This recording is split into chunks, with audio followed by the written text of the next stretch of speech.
Guys, welcome back to AppIQ, and in today's video I'm going to show you how to enable auto factory reset on your Android or Samsung Galaxy phone. So do a swipe up and go to your settings, and you want to go to lock screen.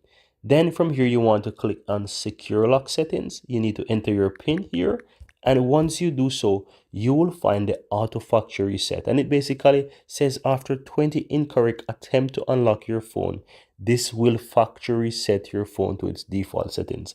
And this is like an advanced security feature here so that you can do this for your phone so that you don't risk any data being discovered from unauthorized users trying to access your phone. And this is also good for you as well. Like if you're trying to access your phone and you don't know how to do it, this will factory reset it for you so that you can log in fresh again.